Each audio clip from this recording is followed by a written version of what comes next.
I started meditating about 30 years ago. I learned my first meditation techniques from my first martial arts teacher. So the single-pointed mind meditation technique is a very powerful concentration technique for meditation, and it involves concentrating on particular chakras. And the chakras are energy centers in our energy body. Not only do you develop concentration and the ability to hold your mind still, once you become adept at this particular meditation technique on the chakras, you can raise the Kundalini energy. How y'all doing today?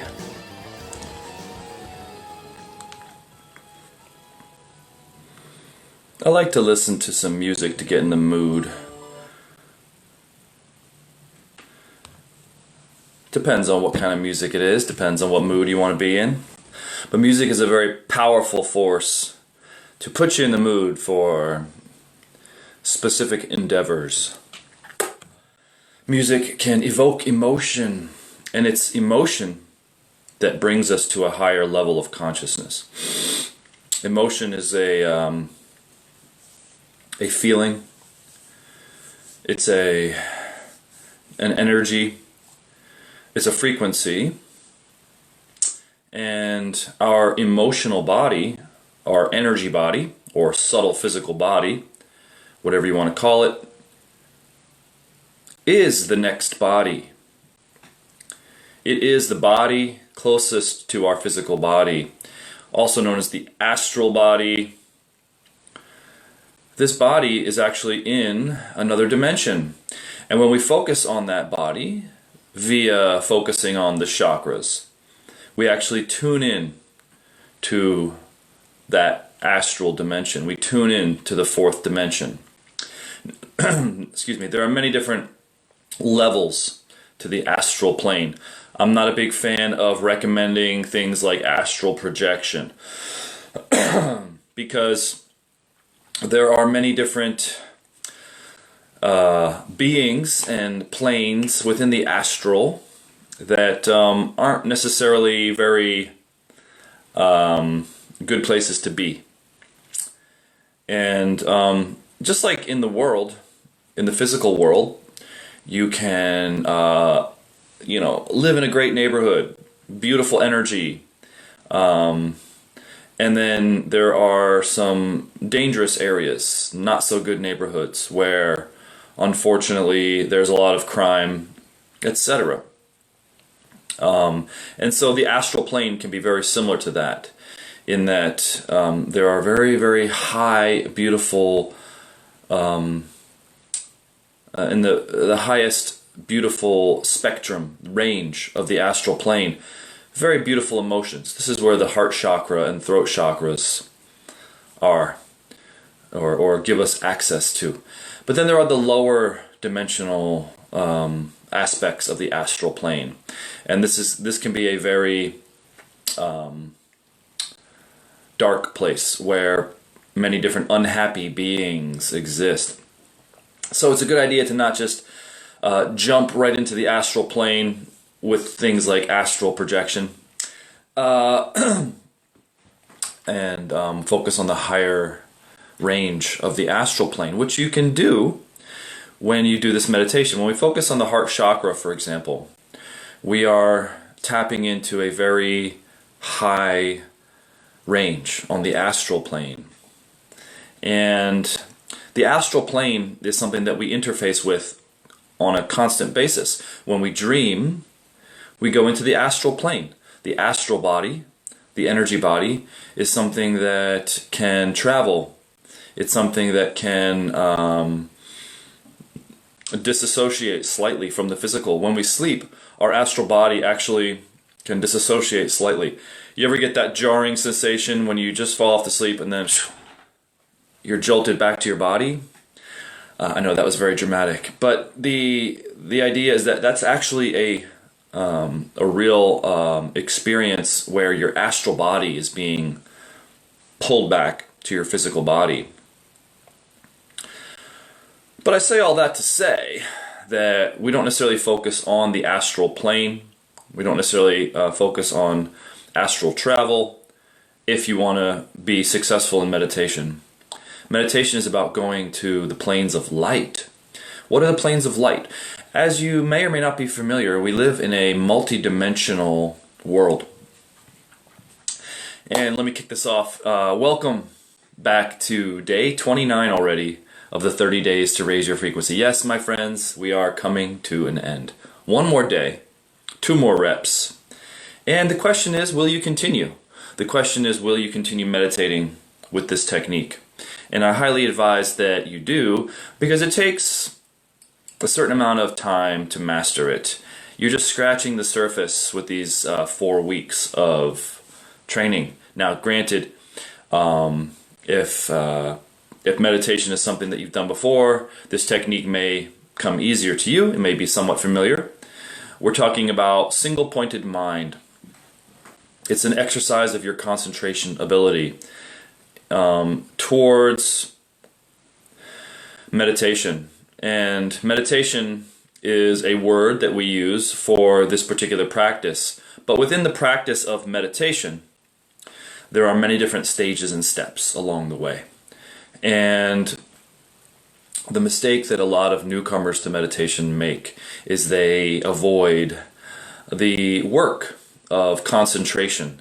To develop your ability to concentrate on one point will give you the clarity and mental discipline necessary to be successful in your meditation. When we reach a state and stage of meditation, it is beyond thought. It's beyond concentration. And even beyond meditation, there is a stage called samadhi, where there is no longer a separate subject. So there are different categories, there are different stages within this meditation journey. And within this particular technique that I'm about to show and share with you today, the 5 steps to stillness, it's based on a single-pointed mind concentration technique or exercise that will prime you for successful meditation. Because if you've ever sat down to just simply meditate, what are the typical processes that we're all shown and taught to do? Well, you have the most popular, I believe, is focus on your breath. And I don't have any problem with focusing on your breath. I think it's a great way to introduce someone to meditation. It's how I got introduced to meditation a long time ago from my first martial arts teacher, when I was taught a breathing technique of breathing in the nose and visualizing that breath entering the belly, expanding the belly, and then exhaling and coming out the mouth. My teacher called it the Buddha's breath. It was a method of belly expansion and contraction corresponding to the inhalation and exhalation. And it was a very good way to calm down. It's a good way to get centered. But it never really brought me to higher states of consciousness. It wasn't until years later that I met a meditation master. And from him, I was taught the single-pointed mind concentration technique on the chakras, which is what I'm sharing with you here today in the group and in these videos and for the last 29 days. So the experience I got when I began to meditate on the chakras was one of change. It actually changed my mind state. Normally we're in a what I would call a mundane mind state, where we're operating through a perception of life through the senses, through the thought processes, and these, as you are becoming familiar, are limited states of perception. You can only perceive so much of life. It's kind of like taking life and trying to squeeze it into a tiny tube and fit everything in there, and it's just not possible. So with the technique of concentration on the chakras, there are many different aspects that go along with success in this technique. First off, we're learning how to concentrate. Now, concentration is a lost art, kind of like feeling is a lost art. In the meditation communities, I see little talk about concentration exercises. When you concentrate on a single point, you're developing the strength, the willpower, and you're also silencing the thought process, which will be distracting. But most of all, when you do begin to discipline the mind and focus on one point, the main thing that you notice is how easily the mind wanders around and jumps from various stimuli to various stimuli or various distraction. And when we really try to hold our attention on one point, we can sense the potential in this. We can sense, gosh, if I'm really able to do this and hold it here, wow, there's some really cool shit that might happen. And it's true. So, once you're able to isolate the attention and focus it on one point, when we're focusing on the chakras, we are tuning into this energy body. We're tuning into a higher dimension, the fourth dimension, the astral plane. Now, this dimension is accessed through feelings, through emotion. Now, the problem is that the emotional body for most people is very underdeveloped, or maybe even completely unknown to the vast majority. But generally, it's underdeveloped in that the chakras themselves are kind of closed up. There's not a lot of attention given to our emotional body. And through this technique, when we focus and tune into the emotional body and we give it attention, there's a healing effect that takes place, also a stimulating effect that takes place. So the healing effect takes place when we put our attention and place our attention on feeling the chakras. What this does is it brings energy to the energy body. This helps to open up any type of blockages or damaged chakras, damages to the subtle body, damages to the emotional body. Now, how can we get damage? If we live a life of pure love and not a lot of environmental stress, the people that are around us are loving and progressive, well, chances are your emotional body, if you've been around that environment since day one, will be in pretty good shape. It'll be pretty intact. But for the vast majority of us, unfortunately, that's not the case. For many of us, we've grown up around, and this isn't everyone, but this is just an example. We may have grown up around negative energy. We may have grown up around violent energy, anger.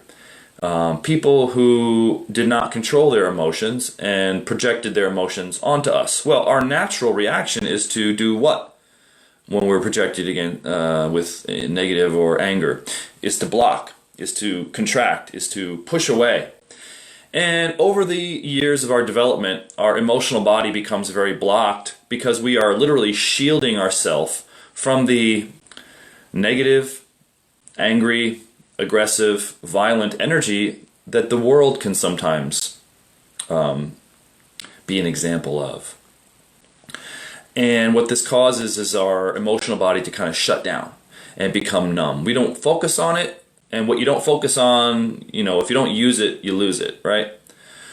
So what happens is that these chakras kind of become dormant. They kind of close off like a flower petal, and they kind of, just kind of sit there until the one day that we discover that we meditate and we focus on these chakras and they begin to open back up. It's kind of like when you take care of something, it grows. The grass that you water is the green grass, or whatever that analogy is.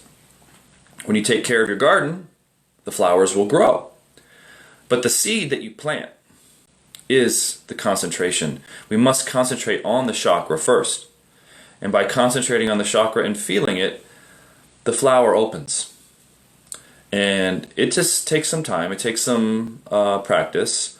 And it, depending on the status of your emotional body, will determine how long that takes. So for some, it could be instant. You can instantly feel bliss, let's say around the heart chakra, or stillness around the third eye chakra, or power at the navel chakra. But for others, it may be very numb. It may be very blocked up. And so this process not only heals, energizes, invigorates, and fortifies this energy body, which is a very important part of our anatomy. It's very important for numerous reasons. Number one, it's very close to our physical body, and we interface with it all the time unconsciously. We're constantly receiving and transmitting emotional energies, whether we're aware of it or not. These chakras are two-way transmitters and receivers. So, and they're also doorways to higher dimensions. So, now how does the healing take place? Well, two ways. Number one, when you focus on it with attention, what is your attention? What is your awareness? Your attention and your awareness are the most real parts of you. Think about that for a second. What is the most real part of yourself? Well, it's your awareness, because behind all things is your awareness.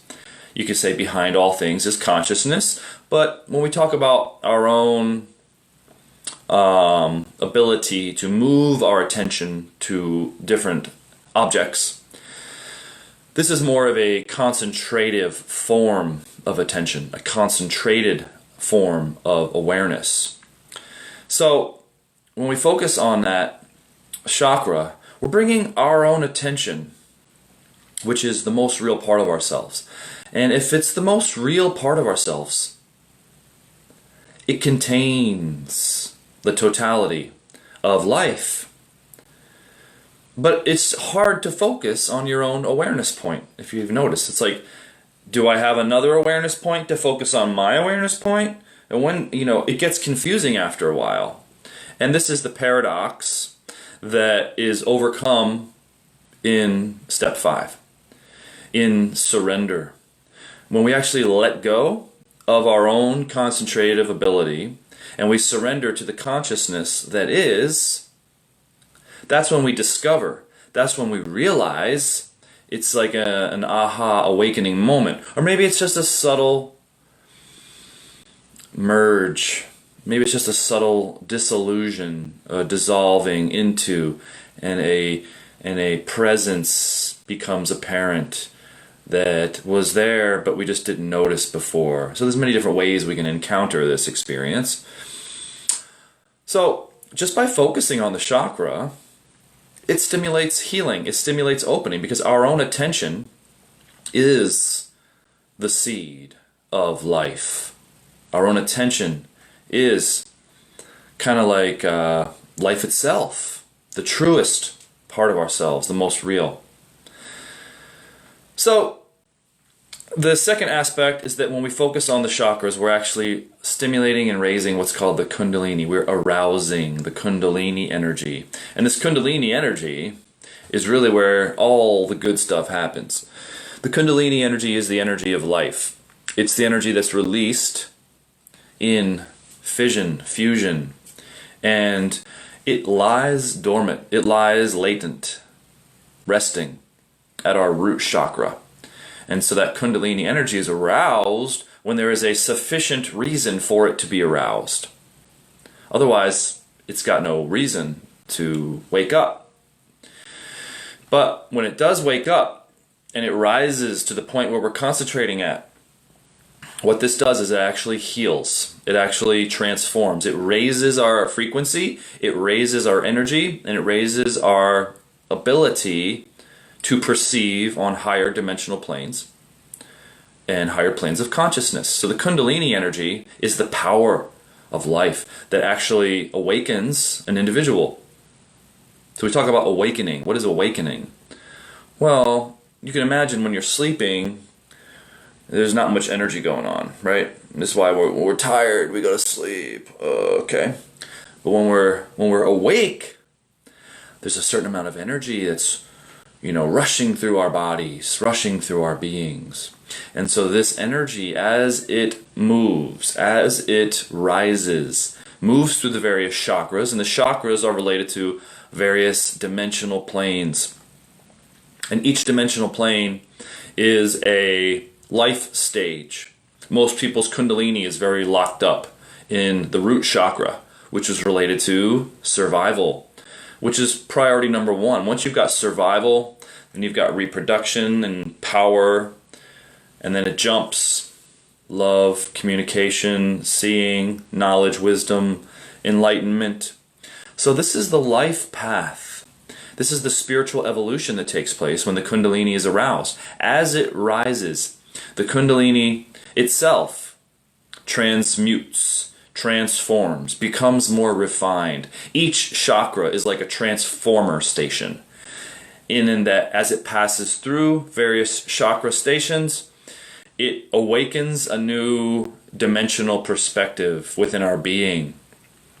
It brings it to life. It gives us access to it. Without energy, there's no access. Without power, there's no performance. It's like when I hit power on my computer, or I hit power on the light switch and the lights turn on. Well, without that electricity, without that Kundalini, the lights don't turn on. So hopefully that makes sense. So what you're doing here is you're kind of combining many different important aspects of the meditation process and practice within one technique, within this 5 steps to stillness. We begin with step number 1, which is focusing on an external object with our eyes. This is known as gazing. When we gaze, you can gaze at any object. I prefer to use the yantra. This is a traditional method of gazing, which is available for, you can download one of these at the top of the group, go up to the announcements section above, and you can print out your yantra right there. And the yantra is great because when you look at the yantra, you want to focus on that central dot. It gives you something concrete and clear to focus on. So concentration is not difficult. Oftentimes, if I just told you, concentrate on one of your chakras, you'd be like, "Oh, where's the chakra? I can't feel it." This is completely normal if you're new to meditation. If you're new to the process, you might not necessarily be able to feel a whole lot on your first or second try. But by your third try, you're guaranteed to feel. Now, it might take some time, and it depends, as I said earlier, on the individual. And it depends on how quickly we can clear and fortify and awaken this subtle physical body where the chakras are located. Again, it depends on, how much damage we have. If you abused a lot of drugs or alcohol in your life, there can be damage to the subtle body. But the good news is that it can be repaired. It can be repaired with raising the Kundalini. The Kundalini acts as an energy of healing. When it's raised, it actually transmutes through all the channels within the subtle physical body. And there's many different channels and meridians and what are called nadis.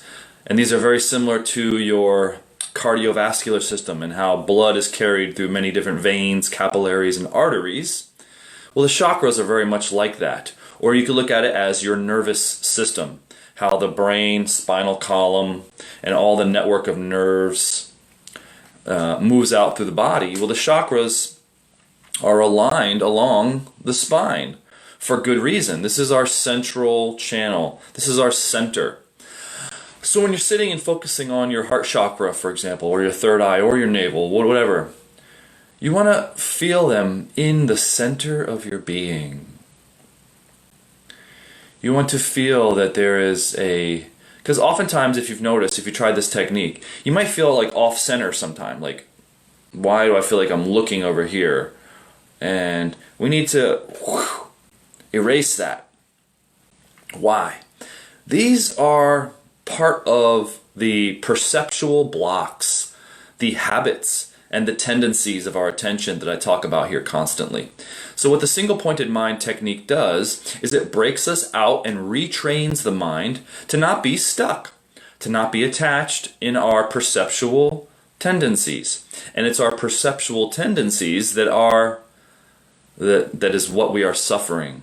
We're suffering our limitations, our own learned, imposed, or, over time conditioned limitations. We've been conditioned since day one.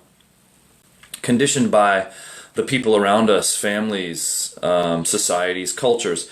Even a language conditions our mind. We think through a language. We think through images or symbols of life, labels. We judge. all of these perceptual conditions that we've learned are what need to be dissolved in time through your meditation practice in order to have pure perception, which is the goal. Pure consciousness is pure perception, meaning there's no filter, there's nothing in the way, there's no coloration, there's no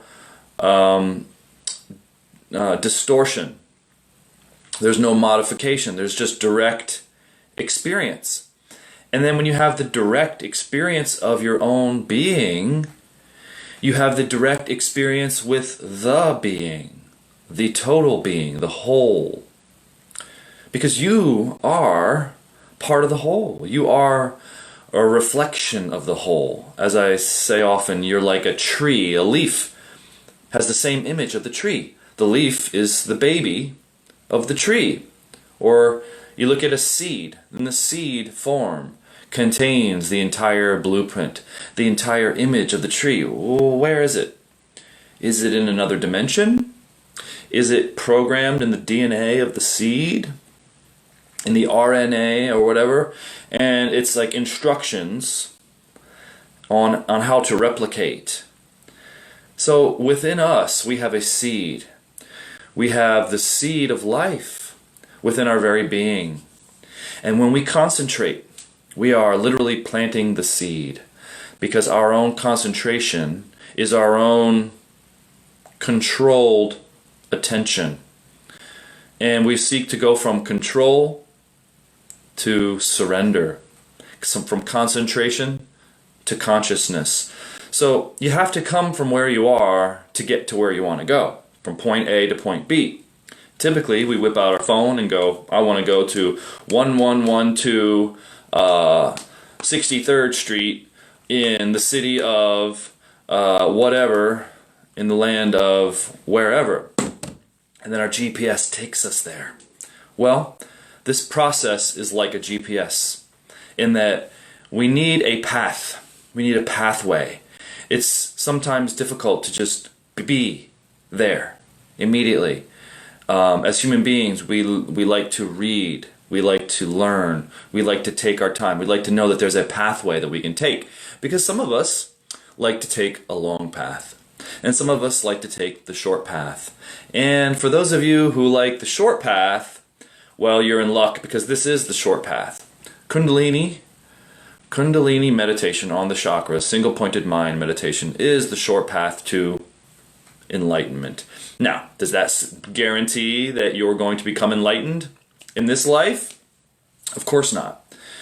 Because it depends on your karma, it depends on your past lives, it depends on the current life. Now, is it possible to become enlightened within this life? Absolutely. Well, what's holding us back? Why would I even want to become enlightened? And who the hell are you to talk about enlightenment when you're not enlightened? That's a great question. Well, I was fortunate enough to study and become an accepted student of a true enlightened teacher. And you can look this gentleman up. You can ask me questions about him, whatever you'd like to do. His name was Rama, Dr. Frederick Lenz. He was an enlightened teacher that was in the West, in America. And to be with an enlightened teacher is to truly learn how to meditate. And when you sit with an enlightened teacher, there's not much verbal instruction. The enlightened teacher has the ability. You know, along with enlightenment generally comes certain powers. One of the main powers that an enlightened being has is the ability to transfer Kundalini power, the ability to bring you up into higher dimensions. It's kind of like taking a psychedelic drug and then you have a trip and an experience. You go up and then you come back down. And then you're like, well, how do I get back up there again without having to take the drug, right? Sitting with an enlightened teacher is very similar to that. When you sit with an enlightened teacher, their power, the mere fact of when they go into samadhi. Now, samadhi is the highest state in meditation, and there are, of course, various stages and states of samadhi and categories of, lower samadhi, middle samadhi, and most advanced form of samadhi. Samadhi is just a complete absorption into light, a complete absorption into what Buddhists call nirvana. Nirvana is the highest nexus of all things. It's the center of all things. It could be what you call God. It's the central hub of all creation. All forms are sustained, come from it, return to it. It sustains all things. It's the essence of all things. It's what I call consciousness. Again, it doesn't really matter what you call it, because as teachers, we try to use words that you'll understand. If I said the word nirvana, what does it really mean to you?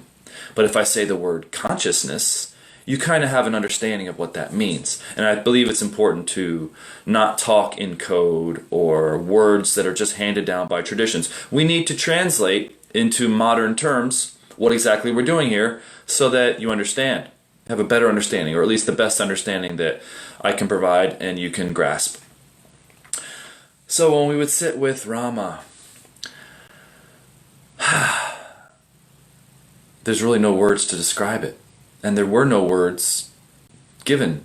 Now, of course, when we first became students, we learned the particular technique, focusing on the chakras, as I'm about to share with you here, which gave us our own kind of, ability to evolve and progress within our meditation practice. But the real learning of how to meditate took place when we sat with the teacher, when we sat with Rama. And he would go into high states of consciousness. He would go beyond all states of consciousness into the highest state of samadhi, pure absorption. And when that occurs, there's a certain energy, radiance, emission, radiation that takes place. It's a radiation of light. And this light touches and brings up those individuals sitting within proximity of the meditator, of the master. And this immediately gave us a sense of what a high state of meditation was like. And then we would, leave the meeting and go try to meditate on our own and try to get back to that state of consciousness.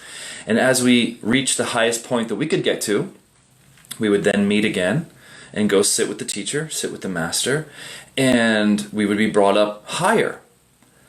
And then, we would try to, attain that on our own when we sat in our own meditation practice. And so progressively over time, we're learning to break through plateaus, perceptual plateaus that are sometimes tricky to get through.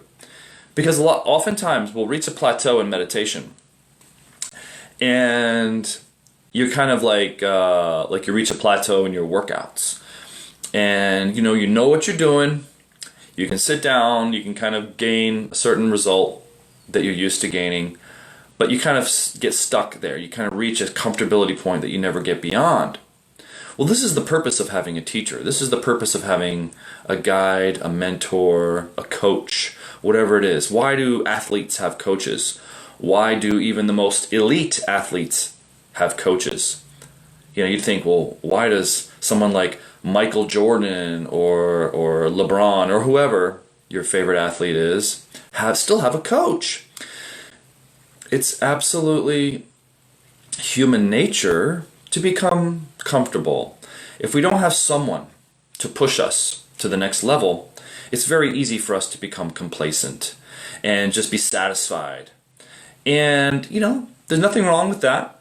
But if you're looking to constantly be inspired and motivated and pushed to the next level, then having a coach, having a mentor, having someone who can teach you, and they don't necessarily have to be fully enlightened themselves to help you get to that next level. As long as they're just more experienced than you are, then you can count on the fact that you can ask them questions. You can count on the fact that they'll have responses that come from experience, that they themselves have worked through, or perhaps that they have studied with a master and can, impart everything that they can possibly impart through working with them.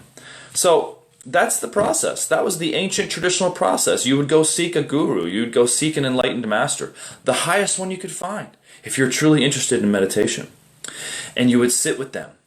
And there wasn't much verbal instruction. There was merely the ability to feel psychic ability is truly telepathy.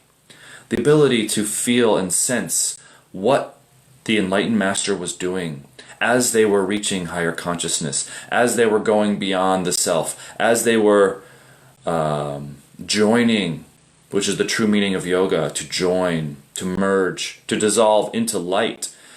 And then you'd be brought up with that experience of sitting with them, and then you'd come back, and then you'd try to achieve that on your own. And that was the process. And you'd go to the master continually until one day, that one fateful day, that you yourself reached realization, enlightenment.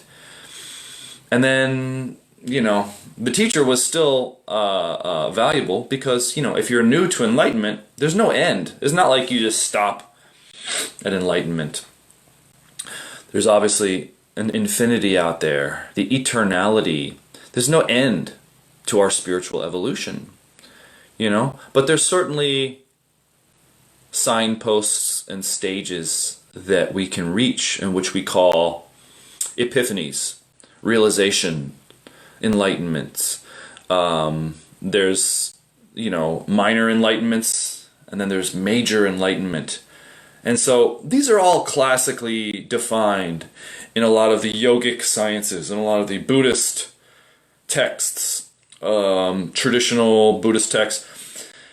I kind of come from more of a Tibetan Buddhism background. My teacher brought an amalgam of various teachings into one because, we should be able to take the best of all schools, the best of all teachings, and bring it into one. There's no reason why we need to become only this or only that. That, to me, is limiting. When we define ourselves as a this or a that, or we follow this particular ism, and then and then we evolve. We have to make room for our own evolution, our own ability to become new, and to change, and to evolve, and to have different ideas about different things. What you think today about meditation and your journey may not be what you think next year or years later. So it's always good to be able to throw away the old and bring in the new. And that, to me, is what meditation is all about. In Buddhism, they talk about reincarnation, and they talk about how many lives it takes. And just because you're going through lifetime after lifetime after lifetime does not guarantee enlightenment, per se. Does not guarantee Buddhahood. It depends on how you live those lifetimes. It depends on what attachments you can overcome. It depends on how free you become from the attachment of these habitual tendencies, which are our limiting factors. It's all self-imposed. You can't blame anybody for your limitation. Now, of course, there's unique circumstances where you might be someone who is a victim of an oppressor, certain countries, or an abusive relationship. Obviously, that's something where you need to look at on an individual basis and make the decision to do what you can to get out of that situation if you can. But our own conditioning, our own mental limitations are something that we can overcome. It just takes a little bit of training. It just takes a little bit of time and a little bit of practice. So let's get to the practicing. As we step into the arena of meditation, it's a good idea to let go of the old self and be ready to be reformed by the experience, to be ready to be dissolved and come back as a new, reorganized individual, more evolved individual. This is the process. As I was just about to say, it's the process of dying and being reborn many, many times within this one lifetime. This is the meaning behind the Tibetan rebirth process. In high tantric Tibetan Buddhism, we talk about the Tibetan rebirth process, and that in this one lifetime, you can die and be reborn many, many times. But we have to be willing to let go of the old self, and we have to be willing to allow, through faith and trust, that the universe has it in our best interest that we just surrender to it. This is what the fifth step is all about, my friend.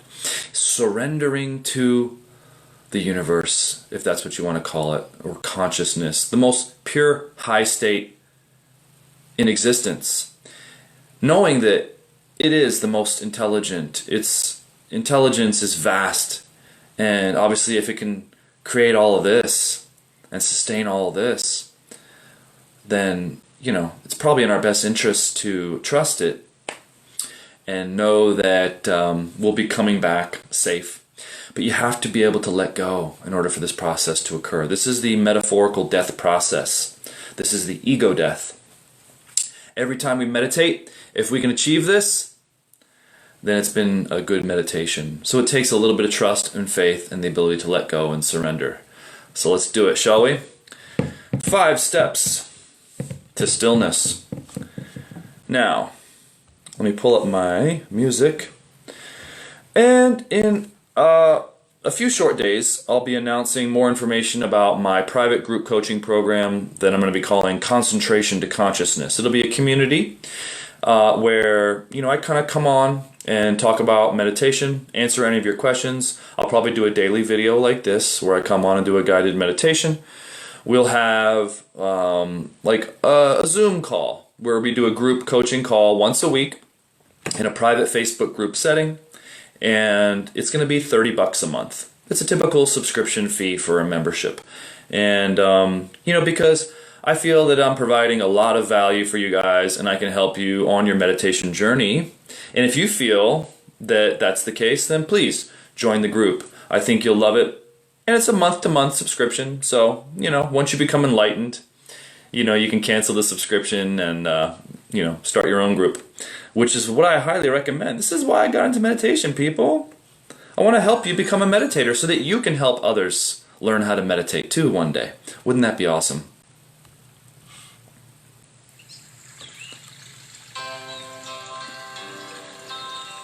Okay. Here we go. Hey, Bonnie! Yay, you're here. We're about to meditate. You ready? Here we go. Starting with step 1.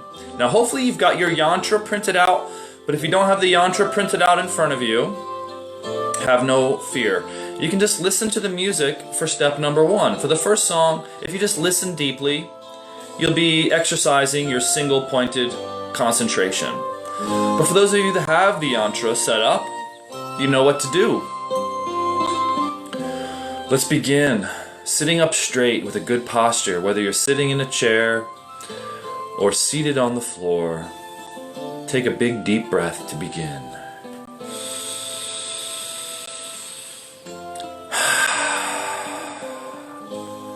Feel free to breathe naturally throughout the entire meditation.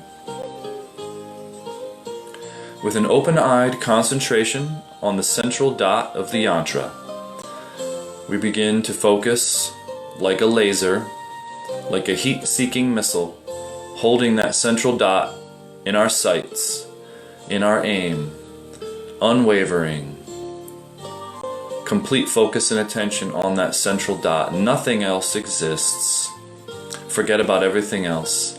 Forget about yourself for a while. Just focus. Here we go.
Okay, that step 1 is a good indicator of how active or inactive our minds are at this very moment.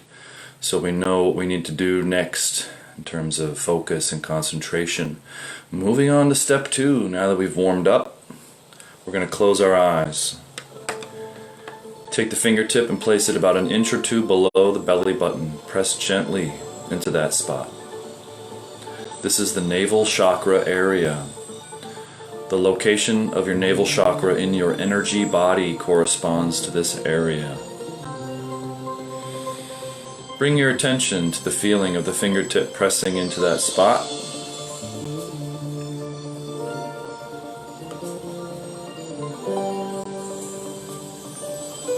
The goal here is to avoid being distracted, avoid the attention wandering. Try to hold to the best of your ability, using your full willpower. Hold the attention on feeling that navel chakra. You may feel like heat or a tingling sensation. Once you feel that, lock on, like your life depended on it, and hold your attention there. When you feel you're ready, you can remove the finger and continue to feel that spot. If you notice you're distracted or your mind wanders, just bring it back, however many times necessary, back to feeling that spot.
Now in step 3, we move up. Bring your attention up to the heart chakra. Place the tip of the finger in the center of the chest. Press gently and feel that sensation of the finger pressing gently into the chest. Lock on to that feeling with your attention.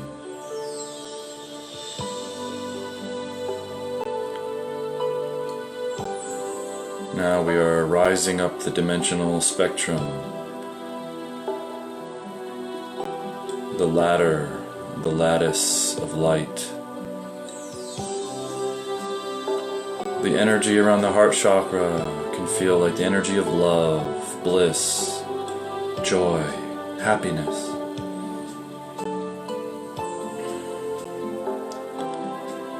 Once you're ready, you can remove the fingertip. Continue to feel the energy at the heart chakra area. Try to hold still. If you get distracted or wander, just bring your attention back to feeling the heart chakra. Try to hold steady.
Now move your attention up to the third eye chakra.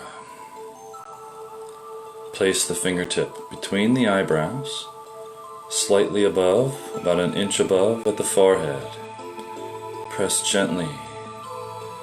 Feel the pressure of the fingertip on the forehead.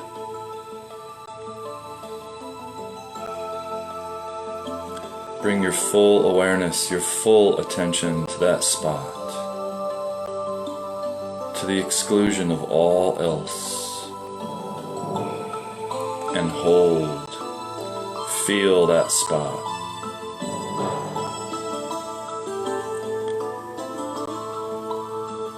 Once you've locked on, remove the finger and continue to feel the third eye. Be perfectly still.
Now we enter into the fifth step.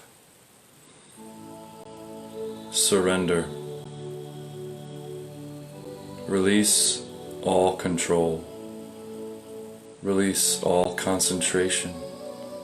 Let go of any tension or any contraction, physically or energetically or mentally. Release.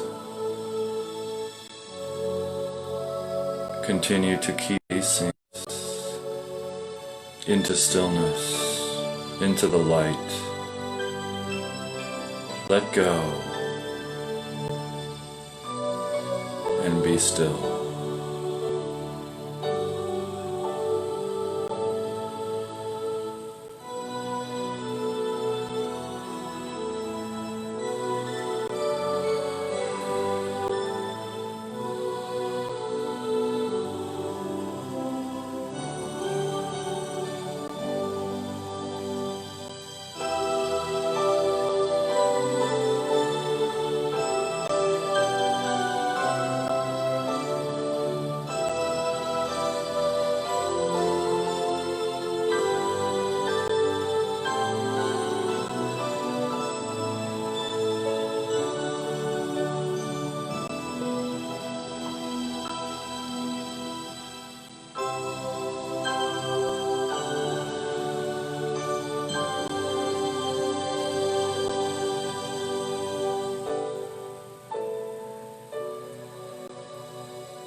All right. So, it's within that fifth step that we notice our perceptual plateaus, isn't it? Without having an object of concentration in the previous, like we do in the previous 4 steps, when we don't have an object of concentration, we notice, we observe, we perceive where our blocks are. Where does our attention and our awareness gravitate toward? Does it gravitate toward your eyes? Are you still looking through your eyes even with eyes closed? Does it gravitate to a physical sensation? Does the music distract you? There's all sorts of possibilities that can occur. Every time you observe or notice one of these kind of walls or perceptual plateaus, that's when we seek to release, let go, and surrender. And eventually through this process, there can occur a dawning, an epiphany, a realization that consciousness, which is the ever-present high state of stillness, that we are within and we dissolve into. This is what we seek to surrender to. Once we dissolve into it, we are washed, we are purified, cleansed. And so when we return, there should be a change. There should be a new you, a new sense of yourself, a new sense of perception, a more subtle ability, a sharpness to your senses. So it takes going away and coming back to notice this. You know, someone asked, if you know or you sense you're in meditation, are you really meditating?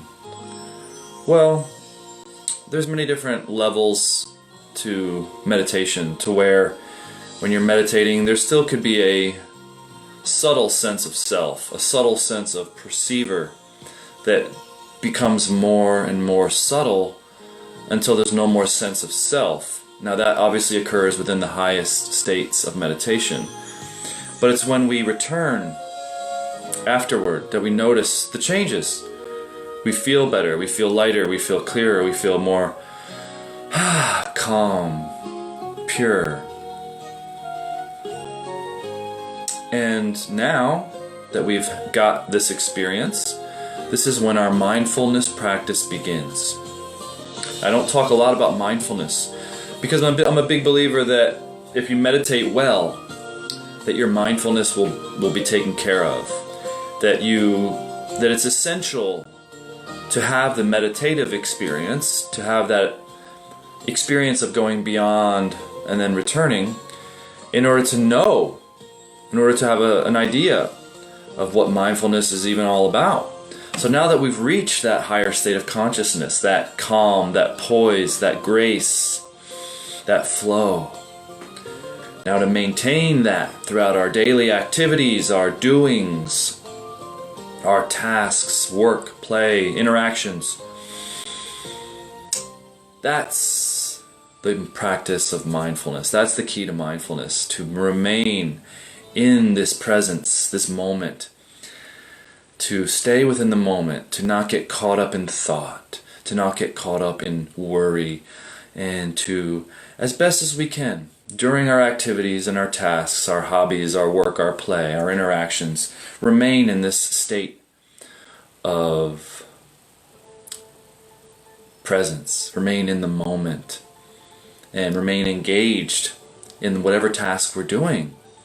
It's the same thing as when we're meditating or we're concentrating on an object. We need to remain engaged in that concentrative task and not thinking. So mindfulness is just another form of active meditation. All right. That's all I've got for you today, my friends. Thank you so much for joining me, and I hope that you enjoyed today's meditation. We'll see you tomorrow for day number 30. All right, have a great day, everyone. Take care.